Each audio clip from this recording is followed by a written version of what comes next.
Okay, there we are. How we doing? How are you doing out there right now? Listening. You hear me? You see me? We're on YouTube every single Wednesday at 4:20 p.m. The following day, every Thursday, there's a brand new episode of this very show. Tell them the name of the show, Dustin. Because cannabis? It's like I'm confused. Were you asking as a question? Like literally, this is our, I don't know, we're mid-70s now on these shows. We record multiple of these every single week. We're out there promoting and talking about it. And I know once you had a company, shout out to Inhalables, and you had like a question mark on the logo, which I never quite understood, but branding is branding. And we all have our own brands that we put out there. We all sometimes walk in between the valley of confidence and insecurities. You know how it goes. But that was said on the top of the insecurity mountain, Dustin. Like you were very much like, because cannabis? You know what? I think part of it is that you and I were just talking about another show title, and I'm helping out an entirely other show earlier before this. So I got like 4 shows in my head right now. I got one show in my head, and it's this very one that you are listening to right now. We have an amazing guest. I am laser, singularly focused, Dustin, as always, head in the clouds. But that is how we roll on Because Cannabis, said with confidence. Because Cannabis every single Wednesday, 4:20 p.m. on YouTube. I'm just rocking. I'm falling down into the valley of insecurity as we speak, like the roller coaster with confidence, confidence, insecure, hands up in the air, like front just or in the back. Care. Which one do you? I'm a mid-car guy. A mid-car guy. What? Mid-car guy. So that's just like I'll take whatever I can get. I'm not gonna. Hold on. When you get into the coaster, let's talk about that. It's been a long time since I've been a roller coaster. Our guest is from out there in California, lots of amusement parks and rides out there. It's a great topic to talk about. I don't know if I necessarily love the idea of amusement parks, or especially high altitude, high velocity, unnecessary in my life G-forces. Like, I don't need that. When I was but a wee lad, when I was but, a lowercase B.C., not the capital case B.C. that you see here today. When I was but a wee lad, right? When I was a lowercase letter, I went to amusement parks with reckless abandon, on and on. I would ride them. I'd wait in line. Never a big fan of the spinny rides, right? Never. Did you do the spinny things where you spin around? Like, we had a ride here. You know what? It's the fucking swings that are really high. Like, I'll spin. Spinning ain't a problem, but it's like you put me on some fucking 1/4-inch thick chain link nonsense, and I'm like, this is fucking death. This is ridiculous. It is dumb. I spent a summer. I've had a lot of different jobs. Our guest today has had a lot of different jobs. I'm excited to talk to her about them. I've had a lot of different jobs along the way, Dustin, but I spent 2 summers, and I will on this very show to this day, probably the most fun I have ever had in a job, because I was 19 and I was 20 and it was the summer, and I was a roller coaster operator at an amusement park in Northeast Ohio. It was work all day, right? Ridiculous polo short and short shorts. It was the early 90s. That's how we rocked back then. Terrible tan lines, but you'd work all day. You'd party all night. And it was nothing but literally 18 to 25-year-old men and women around each other all day long. It was really fun. I do have a terrible horror story. Thank you for entering the double loop, please. I did rock the. Oh, you know what? Speaking of the double loop, I once had the double loop, and I shot the coaster. So when you're learning to, at that time, they had a hydraulic brake system, and you had to time it. And so it would come in, and you would press the button, and it would go. The slow succession of braking that happens as the coaster pulls in to the terminal. And so if you did not press that button just right, you would delay it. And so it'd just be and then the train would slightly shoot out of the station. And now they're stuck. Like, they can't get out. You can't bring them out. So now it's like, one more time. 3 times those fuckers rode it. 3 times in a row. I sent them on the roller coaster. It was not a pleasant ride. I don't even like them anymore. Like, I don't even do roller coasters anymore. JM Balbuena, the author of The Successful Canna-preneur. Are you an adventure junkie, JM? Is this something you thrive for? You're out in California. It's beautiful weather. You're writing books. You're doing there. You're consulting and compliance in the cannabis industry. But do you have an adventurous side? What makes like your heart go like, let's do this. Let me tell you, I worked on the flight deck of an aircraft carrier deployment. And so if that's not adrenaline when Yeah, you're nothing.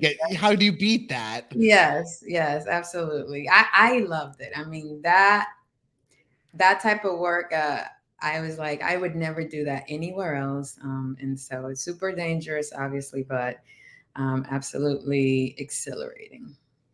We should mention JM Balbuena, a veteran of the United States Navy. Thank you for your service very much. And thank you for joining us today on Because Cannabis. We're excited, Dustin and I, to talk to you about your book, The Successful Canna-preneur, which you can find on thesuccessfulcanna-preneur.com. It's available everywhere. You can find JM on Instagram _JM Balbuena. JM, thank you for joining the show. We're excited to talk to you about the book. Let's start there. Like, you talked about being an adventure junkie, but also finding yourself in the military and probably being, way more than being strapped into a coaster, though that made me afraid for my life. So I could never imagine myself on one of those. How did you find yourself like in the Navy? We'll get to your cannabis journey, but I'm always curious sometimes how a young person finds themselves committing to this type of service. What was that decision that led to it? What decided to embark you on that journey of becoming, part of our armed forces? I actually, as a kid, I used to play that I was a sailor. Actually, I had a little sailor suit that I wore every single Saturday. I have so many pictures on that little sailor suit. Maybe I'll send it to you guys. I would love to see that. So I think it was a little bit of destiny and then just a little bit of other factors. I started working in corporate America after college, and it was so boring to me. I just knew that was not for me. And going to college in the United States, you get a few loans. And I'm thinking to myself, how do I pay these loans? And every time I just get, to backtrack, when I graduated high school, it was like shortly after 9/11. And I wanted to join the Navy. I actually, brought a recruiter home, but my mom was like, nope, we're at war. That's not happening. We had just been in America for like only 5 years at that point. Wow. And she's like, no, you're going to college. Plus, I was like first generation that would have been attending college. And my mom was like, you're not going to rob me of that, Sure. And so I was like, all right, well, I guess it's not meant to be. Graduated college, started working corporate America, hated it. And in search of student loan payment programs and things like that, the military kept coming up. And then it was like, I guess we have another opportunity here to do it. And so I joined the Navy under what's called the Loan Repayment Program, LRP contract, where they pay your student loans and you serve for 4 years. And that's what I did. So that was my excuse. Then I said, okay, I'm joining the Navy now. And everyone in my family was like, what are you thinking? You don't need this. And I'm like, there's a calling, and plus they're paying my student loans. And they're like, oh. Yes. And so then I joined, and that's how I found myself an actual sailor from visualizing it as a little kid. That's a pretty cool journey, though. Mm-hmm. I read in your book that some things happened in the Navy, that you got a concussion and that you weren't able to speak English for 15 minutes, yes. Which is showing that severity of the blow. At first I could see a lot of the drive that would come from someone in service and wanting to be an entrepreneur. Mm-hmm. All of that foundation is already kind of been established. You understand yourself, you're the willingness to overcome and see things through, all that grit that's kind of involved in entrepreneurship. Mm-hmm. But I also found it interesting that it also in turn led to almost a condition that brought you to cannabis as well. Right. It's that almost full circle of just all encompassing of what the Navy did provide for you in that sense of, yeah. And I would love to kind of hear about kind of that, about going from the Navy, things happening, health conditions into cannabis use. Yeah. So after that accident, I was walking behind. So I was an aviation electronics technician. And I worked with F-18 fighter jets. And while working on the flight deck, I was walking behind one of the aircraft and it went up on power and it kind of like just, blew me. Oh my gosh. And with that, fortunately, I didn't break any bones. Definitely landed on my head. Fortunately, I was wearing all my gear, protective gear, and that, it works, kids, by the way. So wear it right. But the impact of the blow, it was a huge blow in my head, and I also my back got messed up from it, and from there, I definitely, while we were dealing with the whole situation, realized that I couldn't communicate. In my brain, I'm like, I'm trying to say things in English at that point, and I'm trying. And it's just like very frustrating because I couldn't communicate until then I started speaking Spanish, because I'm looking at things, and I just, the name of it would just, like, I could see it and I know what it is, but I couldn't.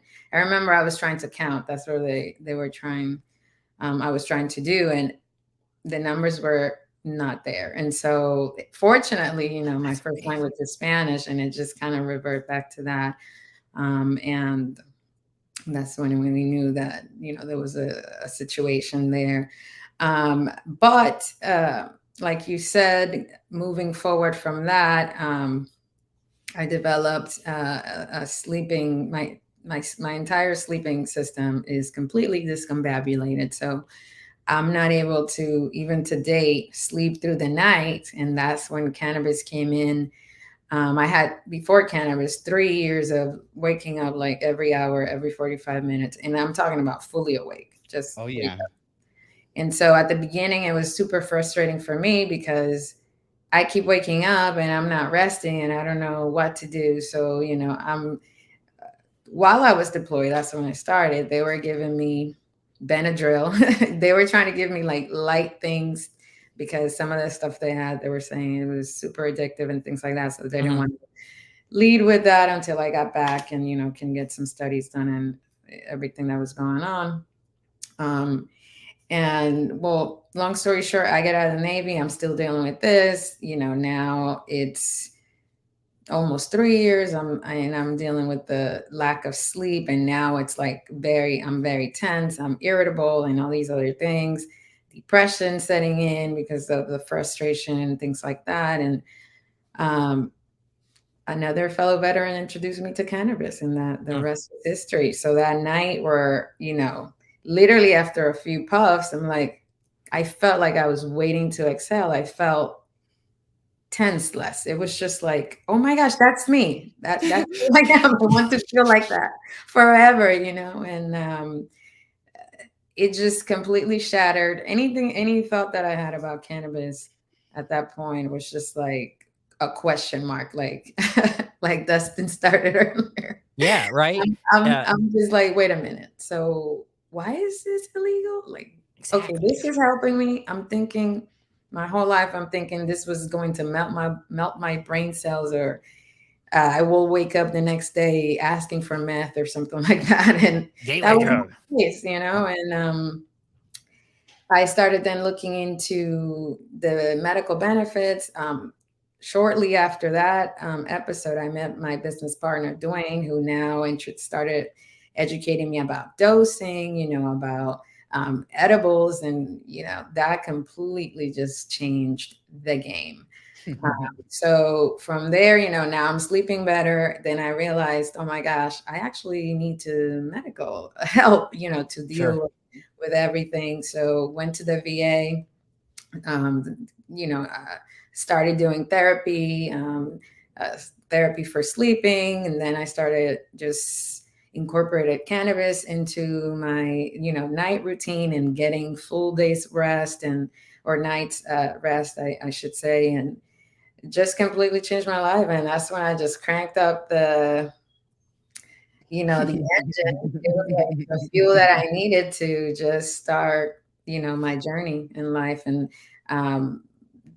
from there, it was like, okay, so not only is this a great product, that can help people, it's medicine, it's also a viable business because of that. Because I'm thinking as myself, I'm a veteran, I'm a woman, I'm an entrepreneur, I'm doing all these things, and now I'm functioning even better, and this thing is actually helping me. And then thinking about my culture, I'm from the Dominican Republic. I'm thinking in my culture, this is a negative thing. And so now I feel like I was granted this mission to educate people in my community about the benefits, about the fact that we have an endocannabinoid system, and this thing can help us with so many different conditions, including like people that are doing chemotherapy and, they have nausea, they have different things. Like, hey, you don't have to smoke it if you're against smoking.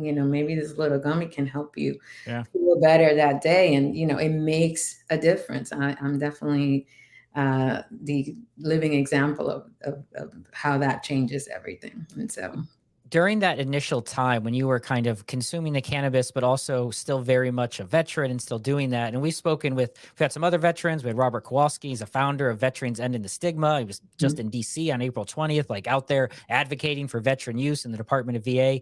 Did you feel, as we've heard before, was it a weird experience for you? Like a shame or guilt because you're taking this product that the VA is saying don't? Like, how was that balance for you internally during that time? I got to imagine that was a difficult.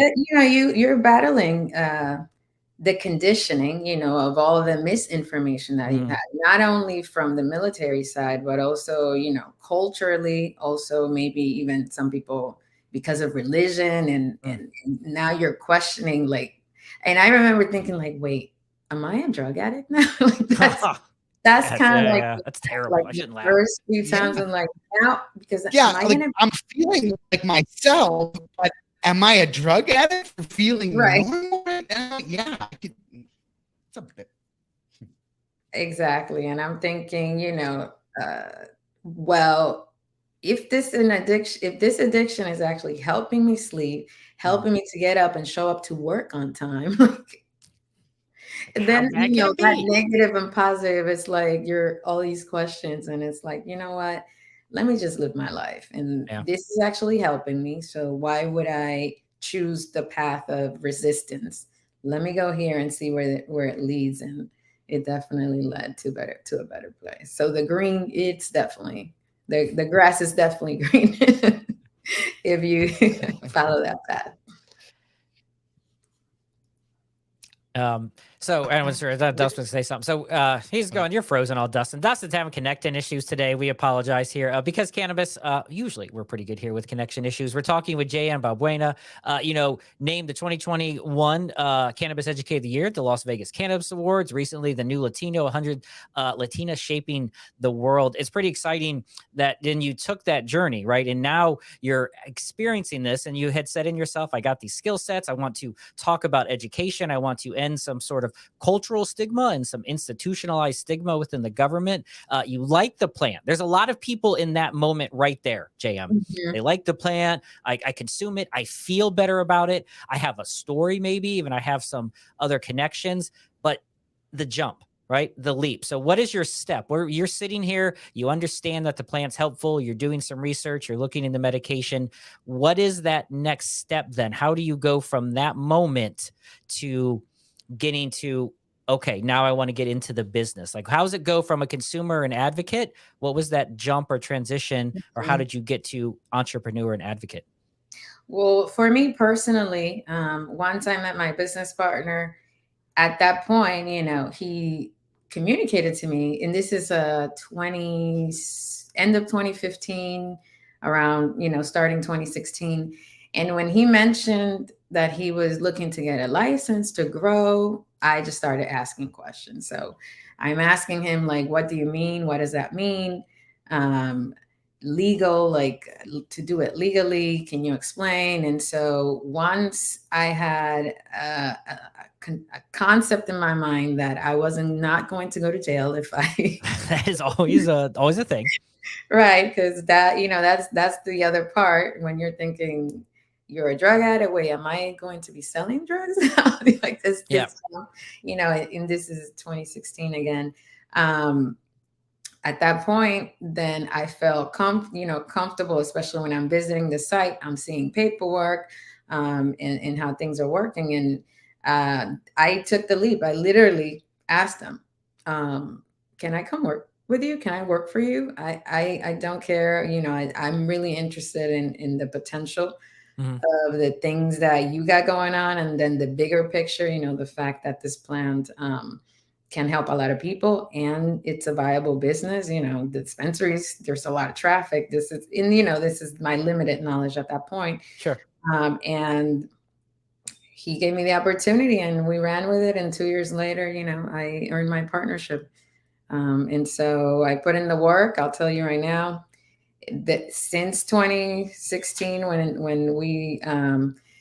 he founded the company, there's been so many changes. You know, we've been through a lot, and the evolution, not just of the company, but my career and what we have been able to accomplish by simply being just resilient in the space and moving with the waves and you know, having creative vision to circumvent the hurdles. That's pretty much what the journey and continues to be, because this environment in the cannabis industry in California or in the United States is so dynamic and so many changes happening. But to take the leap is just understand what you bring to the table. I would say, like, know what you bring to the table. So like that, when the opportunity comes, you know your strengths, you know your weaknesses, and you can play on both and provide, you know, as much value as you can, so you can be successful, so you can contribute to the success of either the entity or the organization that you are plugging yourself into, and then you can grow from there. You know, a lot of people in this space, sometimes they give up because it's brutal. Yeah, for sure. Oh no, for sure. It can be tough. If you are in a startup, you know, sometimes startups run out of money, and now you got to get creative to either raise more capital or come up, you know, with ways to make it happen. And a lot of the times, unfortunately, like the lower, the people that are at the lower, you know, paying jobs, like they're the first to go sometimes. And, you know, that can discourage somebody that's at that level. But, you know, at that point, just know that there are other opportunities and you can find them. And if you want to be a part of the industry, this industry has a lot of things going on that need assistance. And so if you focus on providing massive value and understanding how you can do things better, there's a place for you in this space. If your family was a little bit like off-putting because you wanted to go into the military and get into the Navy and not go to college, how was the response to, I want to go work in the cannabis space from that, especially given your cultural background? Right. I want to talk a little bit about how you've been able to use that and influence and, you know, bring forth a lot more, you know, ownership representation. But back in 2015 and 16, how was your family like? And when you said, hey, this is what I'm going to do, I think, was that resistance, or did you feel that kind of weird shame guilt? What was that process like? I didn't tell them. Oh no! Oh, you didn't sneak I literally didn't tell them up until I had been working in this space for. All right, you did the show, like, I'm gonna hold it back and I'll just slap me on the gun later when I'm successful thing. I kept it to myself, you know, especially like I wanted to educate myself to the point. And, you know, it's the same thing that I did when I joined the Navy, because I knew the resistance was coming.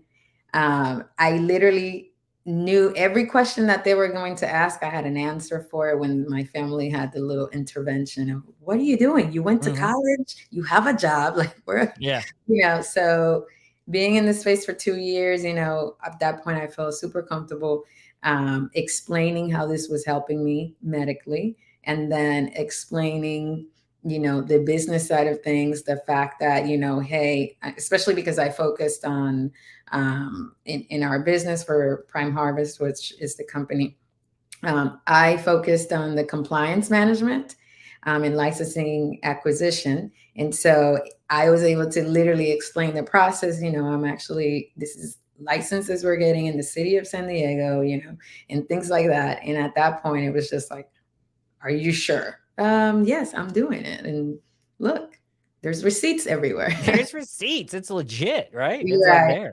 So at that point, that's how I did it. How was it there in that kind of beginning stages? Like, for example, we recently, we were talking with Susie Plasencia from Umo, Jesus Barola from Possible. We've had them on, and we've talked a lot about their experiences being Latin and trying to push into this space, represent a heavy user base, but not a lot of representation and ownership. And you're also dealing with another hugely underrepresented category in cannabis ownership, right? Females, right? We deal with fortunately, a lot of old white people look like me, and we need a lot more diversity into there. But that's what people are saying now in 2023. I got to imagine in 2016, when you're trying to break in, like, we were not, we always evolve. We're always evolving and growing. And we weren't at that spot yet where we were demanding and saying, look, we need better representation of our consumers so they can feel more comfortable with this product.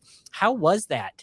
Did you feel like you got resistance? Like, what was that process like for you? I would imagine putting yourself out there in a heavily space dominated by people who may not like you or accept you. I mean, it's ridiculous, but I got to imagine it was hard. Yeah, it definitely was tough, just mostly being the only female in the room. Wow. A lot of the times, even, I would go to networking events where there's not that many women. And a lot of women even thought that I was like somebody's assistant or somebody,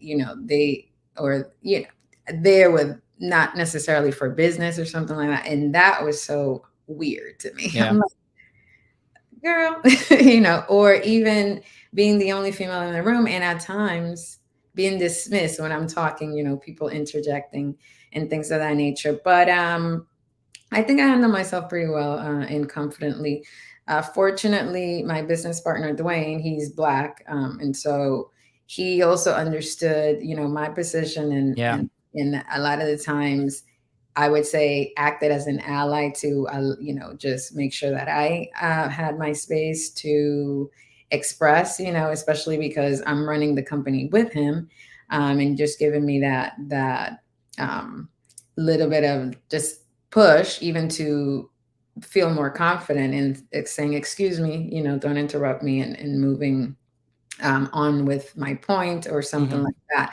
But I would say, yeah, it was a little bit intimidating. And then I should say that there was at the end of 2018, I went to one event from a community called the Pink Sesh here in San Diego. And it was a women in cannabis community. And that event changed everything for me, because when I went there and it was all women, some of them were, working in the industry, some of them weren't, they were just consumers and, had their safe space to consume and things like that. They, in that moment, I was like, oh, the change is coming. That's pretty much what it made awesome. Me very, it made me very, hopeful of the future, because I said, nah, there's more. And, I'm pretty sure that once we get our foundation in this space, women are going to start taking over. And that's exactly what happened. It's been more and more, and I'm less surprised the more often it happens. Obviously, we still have a tremendous way to go, but it's good to see, right? It's good to see. And I think that, to me, is why I love being able to have people like yourself and Susie and some other, Dr. Bridget Williams, who's one of our favorites. She's a recommended physician, an African-American female, because it shows people, right? Like, they're out there. And I think that's as young entrepreneurs, and we're talking with JM Balbuena, the author of The Successful Canna-preneur. You can find her book on thesuccessfulcanna-preneur.net, on Instagram __. Easy. Oh, man, too many promos going in my head at the same time. We'll definitely have the link to the book right below us, to the website, the Instagram, all that in the comments of the video, of the Spotify. So click subscribe, click follow while you're there. Check us out.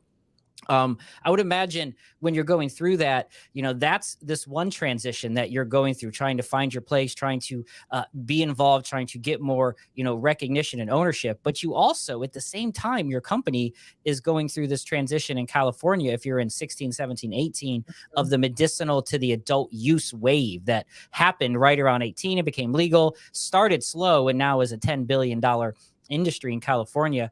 What was that like for you when you're dealing with it? You came to this product on this crop, this plant, on a medicinal reason. You discovered it that way. You found it.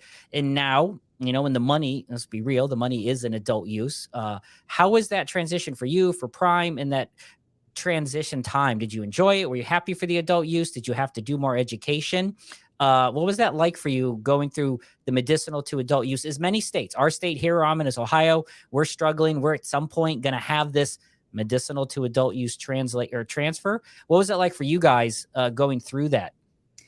That is a great question. We actually had a very unique situation. So our license at that point, we were operating under San Diego County. And San Diego County decided that they would not join the adult use market. And so we were required by our ordinance to remain medical only. And so what you said is exactly what we had to do. We, in order to be able to compete, because now we are medical only, surrounded by a sea of dispensaries that are now entering the adult use market, because only the only county licenses, which were non-incorporated areas in San Diego. So all the incorporated areas all went into the adult use market, but the county decided not to. And there were only 4 licenses that fell under that jurisdiction. And so what we did was just focus on educating the consumer, not, about the benefits of the, the medical benefits of the plant. And then one step further about the benefits of having a medical recommendation as a consumer, because of all the extra benefits that it came with, like paying a little bit less taxes, buying more in bulk. Like, for instance, in California, you can only buy 1 ounce under adult use at a dispensary. If you have a medical card, you could buy up to 8 ounces. Oh, wow. So that's that much. I wasn't, we deal with our draconian laws here in Ohio, and I'm pretty up to date on most states, but I didn't realize the distinction I know prices vary a lot, but the distinction in purchase is that vast. Wow. So we focused on that and just honing in that message, educating the consumer. Because, for instance, if you're an adult use on 420, you can only buy up to 1 ounce at one dispensary. So if you want more, you have to go dispensary hopping. But if you have a medical recommendation, it opens up, for you to buy a little bit more, and you can take advantage of all the prices. And, we just adjusted our communication with the consumer, focused on customer service, making sure that when they came in, they felt right at home. And, when they thought about where they felt good every time they were buying their cannabis, they thought of us. Yeah. And then fast forward to 2021, the end of 2021 was when they actually allowed us to enter the adult use market. Not only were we not allowed to enter the adult use market, we also couldn't sell edibles under that ordinance. So the amount of education that we did, wow, for the patient at that point, is making people be understanding of the actual laws, it definitely carried us through. And once we entered the adult use market, we just kept the same energy, with the education, and still, educating people about having the medical recommendation, because it helped. If you are a consumer and you're going to be buying frequently, maybe one trip to the dispensary, maybe once a month, and you get everything you want, you could probably do that more under having the benefit of the medical card. And we just focus on that, and it worked. Well, that's good. I mean, it's so hard. As you said, it's so hard for companies in California right now, is dealing with, let me ask you, how are you dealing with the plummeting wholesale prices that are happening in California right now. And in fact, one of the, we've had this conversation a few times on the show. If you've listened and you subscribe, thank you, listener. The prices plummet. Everyone wants adult use to go federally legal, but when your neighbor state has adult use, guess what? Your budgets drop and your sales drop. And when you have unlimited amount of shops that can open up, well, guess what? Your profits may drop because there's lots of options, and then competitiveness happens, and then the price gets like a chef, just chopped on down. So how has your company, if you've been going through this, dealt with this, during COVID boom? Everyone had it. It happened in 2022. Everyone's like, this is awesome. Or 2021, we've plateaued and going down. How have you guys adjusted? And what's that process been for you as a company and as an entrepreneur? Absolutely. We've definitely, again, I'm so proud of our team where we get super creative in our strategies, because we know we've been doing this for a while. My business partner, Dwayne Alexander, he's been doing it. He's been operating in the legal San Diego market since 2010, under Prop 215. And we've transitioned to the different tiers, I would say, or evolution of the legal market in California.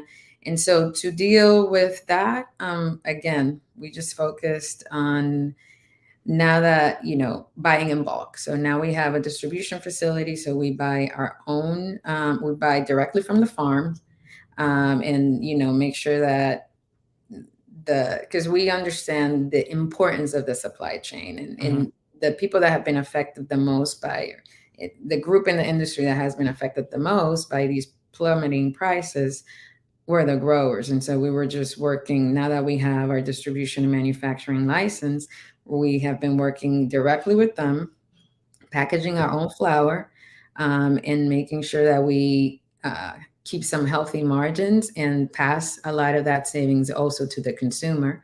So like that, we keep the flow, and it's a win-win situation for everybody. So we've been doing that. Again, focusing on getting the consumer to buy more, because with the medical rec, that was our thing. Hey, you can buy more, and we'll make sure that you get good value.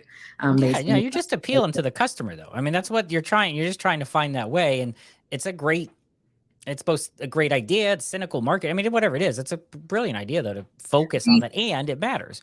And beyond that, what we are doing as a company, we just got qualified by the Securities and Exchange Commission to raise capital under Reg A. So then when doing that, now we're making the customer a priority, and they're getting that. Now we're giving them the opportunity to become an investor where they shop. And once they do that, they will never shop anywhere else. And so weedforthepeople.com is our platform where we have launched our Regulation A campaign, encouraging the customer to join us in the expansion of our company and to be an investor, where they shop, and a partner in a sense, and own shares in our company, and get benefits by coming and shopping. It's a great idea, though. It's a really smart idea, and something I think is probably going to happen more often going forward. So I'm excited to see. I'm really disappointed. If you've been listening and you haven't heard Dustin Kava in a while, it's because he's internet bailed. It happens sometimes. He's actually texting me live during the show right now. He's super bummed, JM, because he was researching on you, and he's the one that actually read the book. That happens too. He was super excited because he's reading about you, and here you are talking about Web3, about blockchain. That's like his secret word. Blockchain is those things. You're talking about using AI in these other areas. He's like, ask her about AI, ask her about Web3. So let's talk a little bit about the advancing technologies in cannabis, right? This is the industry that is, look, it's dirt, it's sun, it's water. That's what you need to grow a plant, right? We don't say dirt, we say soil now, but that's what we need, right? We need like 3 basic things: seed, dirt, sun, water. Done. Plant grows. It's 2023.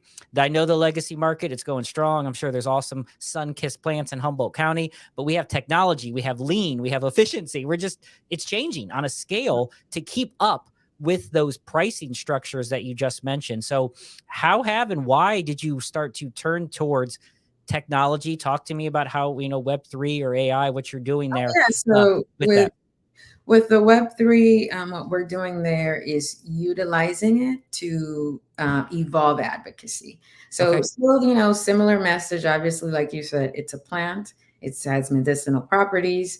It's also a viable business. But with my brand, Boy Gosh Shitty Weed, what we're doing is taking history, and with every collection, we kind of take a piece of history of cannabis prohibition, and dissect it in with graphics. We've created a few metaverses, kind of like a metaverse world where in one you can go and learn about 1930s, where you had people using cannabis for creative purposes, to create music, jazz, blues, all of those characters from back in the day, like Louis Armstrong, Billie Holiday, Bessie Smith. They all use cannabis to enhance their creativity, also to deal with all the BS from the racial relations in America in those times. And then, we talk about the people that were pursuing them. The people like, let's say, Harry Anslinger, who pretty much had it out to get all these people in jail for consuming cannabis. And then you had later on, like, the Nixons and, Nixon and creating or criminalizing drug use. Yeah, the whole CSA of 70, because of Timothy Leary, all that stuff. Yeah, it really. So we use Web3 to tell those stories, and use graphics to get people engaged in understanding what happened, who was involved, and then you can rock a shirt that pretty much has the message. That's awesome. We can always rock a shirt. Do you think I get excited about technology? Clearly, Dustin gets fired up about technology and blockchain. He's always talking to every guest about it. He must say it like 5 times a show. I'm saying it for you today, Dustin. Blockchain, that's time number 4. But when we sometimes get into the weeds, literally and figuratively, I feel like sometimes on both the patient side and the business side, especially in cannabis, more so than some industries, this weird rejection of technological advances because it's, I don't know, given into the man, or I should just not, this whole whatever reasonings they have. You find some fear of technological advancement. Maybe it's afraid of losing work for those things. How do you balance that with, say, customers or patients when they're coming in and like they're like, fine, I get your old fancy apps and stuff, just give me my weed. Like, how does that balance between like those legacy kind of just give me the plant person versus the newer customer who probably does enjoy, and it's the reason we do it, all of the technological stuff, the side effects, the side quests, so to speak, these learning engagements. How is that a balance for a cannabis company to appease old school and to appease new school? I have to imagine that's very difficult to do. I guess those can be like 2 different markets. You have your brick and mortar where people can just walk in, and you focus on promoting the product. But also, I do think that the consumer wants convenience. So if the tech is going to make it clunky, you're going to lose the consumer. But if it's about efficiency and making sure that, let's say, the POS speaks to the marketing platform and it seems seamless for the consumer and not necessarily that they have to do all these different steps. You create a smooth experience. I think you'll get, whoever your target is. So I think it's about convenience, not necessarily reluctance to use the technology.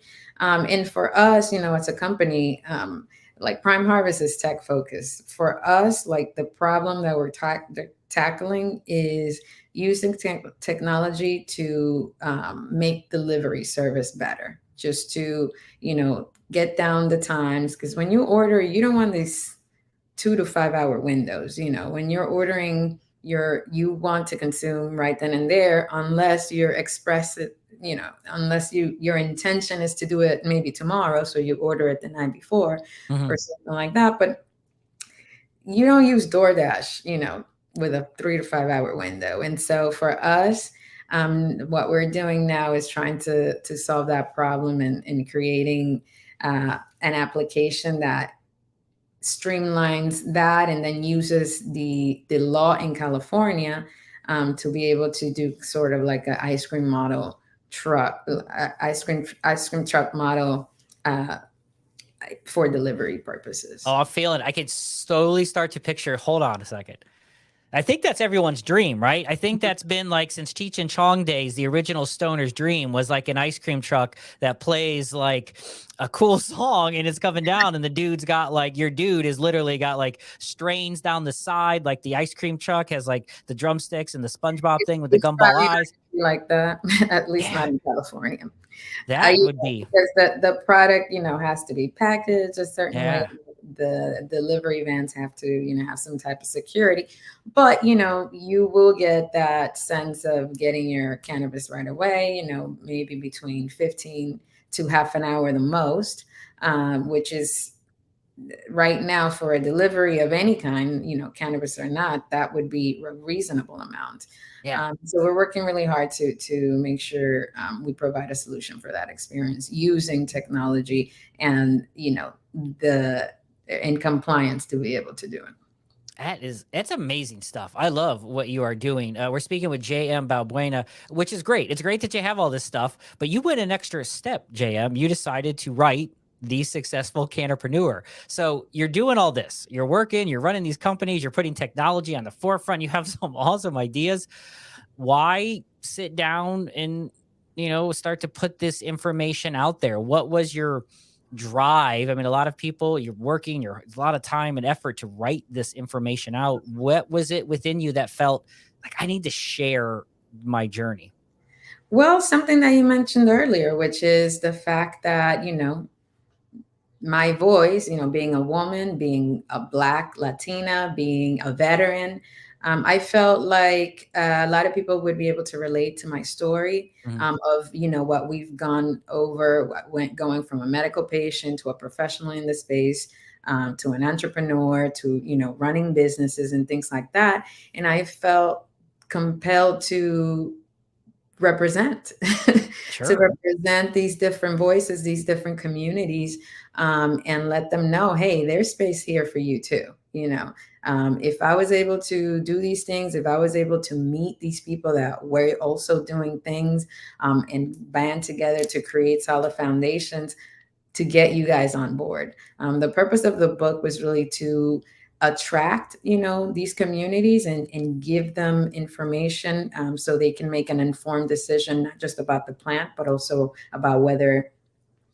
they had the capabilities to provide value to the space, to attract high quality investors, not predatory, get those out of here, but attract high quality investors, high quality entrepreneurs, and again, just provide unbiased information from an operator standpoint, from, a woman in the space and things like that. And I think it's resonated. I'm super thankful, because in writing it, I read a statistic that said that most people don't read books. So I was like, oh, you know what? I'll talk my shit. You're like, they are going to read my damn book.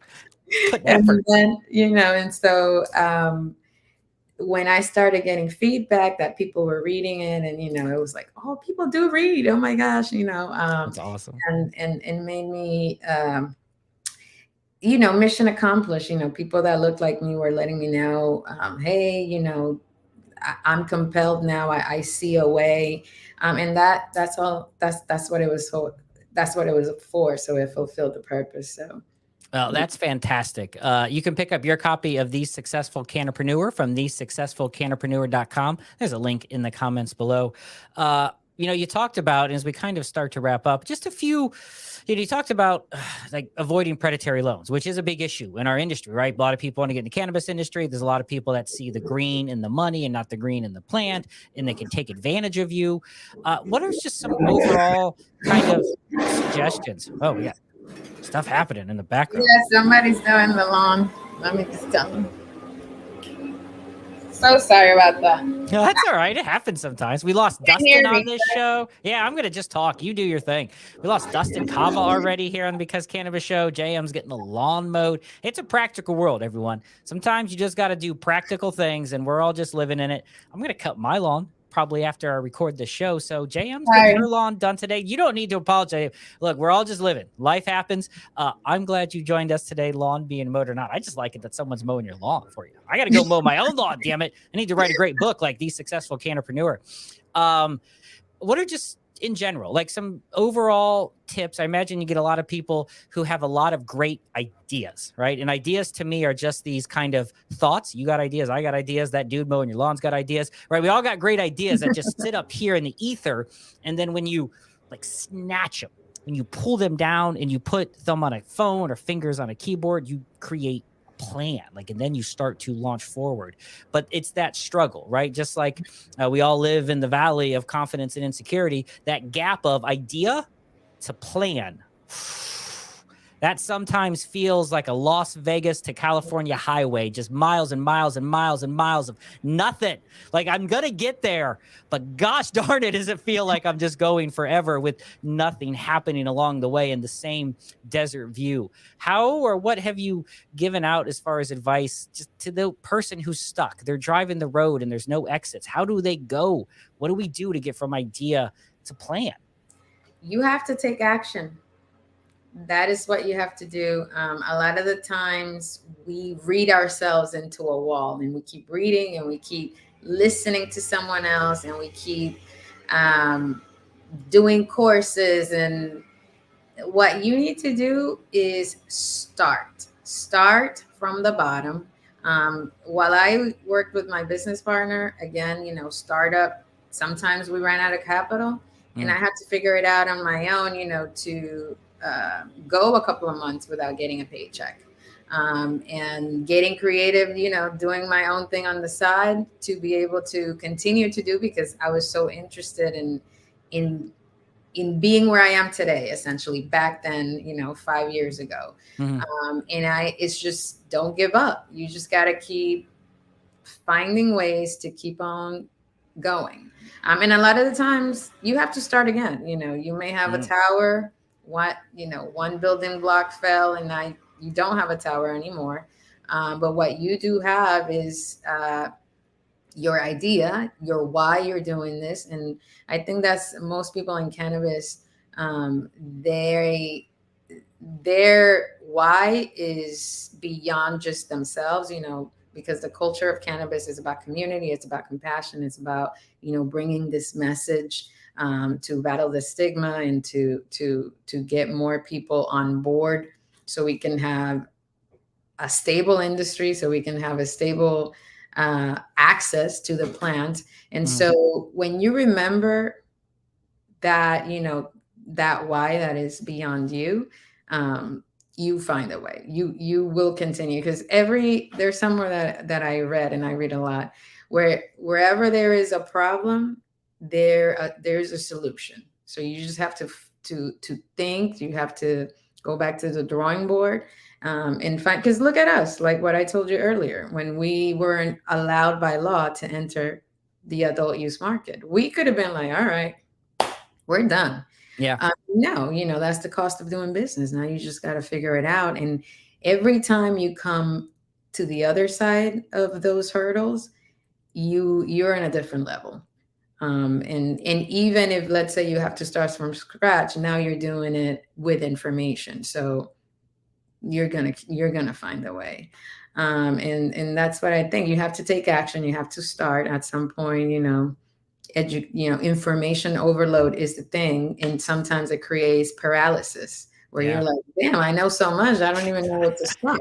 So you don't want to be there or stay there for too long, because it's just going to get you frustrated. But you have to start with the building blocks, and being at the bottom is not shameful.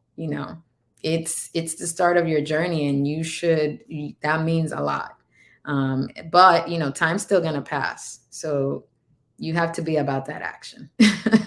I love it. Have to be about that Action. You are about that action, JM Balbuena. All right, last question, then we'll let you go here. Author of The Successful Canna-preneur. Just what's the future hold? What do you got going on? What is, you're already someone who is with Prime thinking about, advancement, thinking about technology, some of the stuff we've talked about that you're doing with Web3. What do you think kind of the future for you, and then kind of the future for cannabis? What do you think the future holds for both you and this industry in the next short, long term? I don't know. You pick a time frame. Yes. For the long term, for me, I will be releasing my documentary based on the book.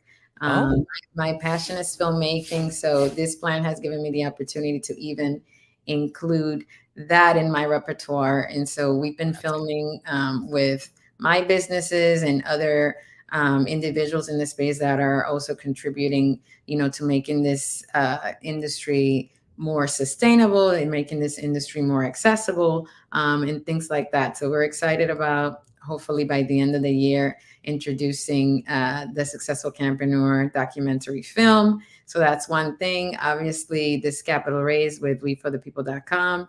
I'm excited to build a community of investors that also want to take Cannabis Matters into their own hands and contribute to the expansion and not relying on capital from institutions that perhaps may not have the best interest in the industry. And so doing it together. So I'm excited about that, the expansion of our business throughout the state of California.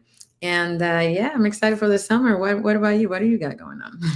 I am just trying. Well, I'm enjoying talking to you. Thank you for joining us today on the Because Cannabis podcast from Wayward Media. Dustin Kava sends his apologies via text that he can't continue this conversation. I think it's that same boat. I think we're trying to always find a way. Like we've done this podcast for a while. We interview some people. We're trying to get into content creation. You're going to see Dustin and myself. I don't know which ones yet, but some of these conventions, going to do some, getting there, getting some interviews, doing some things. I think we're in that spot too. We're trying to figure out what do we do with our skill sets, our abilities to talk to people and content and speak. And I think it's, finding a way. I think we're looking into education. I think there's going to be some cool education stuff coming out. Dustin and I are both teachers. Like I teach at the Cleveland School of Cannabis.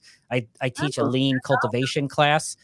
In kind of entrepreneurial startup, ganjapreneurship, lack of a better term for that. So I like talking with people, entrepreneurs like yourself, but trying to help, we have a lot of just students. I say young, but none of them all are, but they're all like you or like me or someone who was doing a thing, right? I think that's what cannabis is. There are some people who were born into cannabis, so to speak, legacy, been growing it since their daddy was knee high, all that kind of garbage. I get that. But a lot of people have other experiences in life, have other opportunities and learned lessons and skill sets, both professional and personal, that are very applicable to this industry, to cannabis. And you mentioned it before. If you have something, there's probably a spot for you. It's the action. It's the A word, right? It's trying to get involved into it. So I think it's that same thing. I think we're trying to have these conversations, but, find people, find partnerships, continue to work and build that brand out ourselves, like everybody else. Absolutely. But you know what, as far as the industry and the future, I think right now there's a lot of great people advocating for equity, social equity in the space. There's a lot of women also advocating for women in the space, whether it's from the consumption side of things, advocating for moms, advocating for women to be part of the C-suite. And so I think the future of cannabis is going to be more diverse. I think people want that. Genuinely. That's easy for all of us to say. I mispronounce about 19 words a show per average counter, so we're going to run with it. Okay, so I think people really want that and are working towards that. So I expect the industry in the next few years to be more equitable and for people to have more access. I'm working on that end as well, and so that's why I believe it.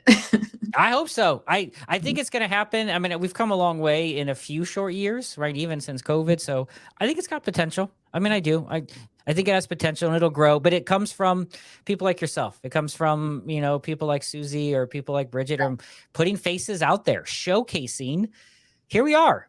I don't give a shit if you like us or not, but here we are. And this is what we're doing. And then you earn the respect because you got the skills. Right. And then other people, right, see that, right? And then the other part of it is just, quite honestly, generational. Like our kids, your kids, like anyone else, but people growing up in, say, Colorado, California, Washington, especially Colorado and Washington, where it's been legal since 14. Anyone born after 2015 or 16, my own kids, Ohio's still very much a medical kind of, dictator state, but it's super legal in Michigan. We go up there all the time, right?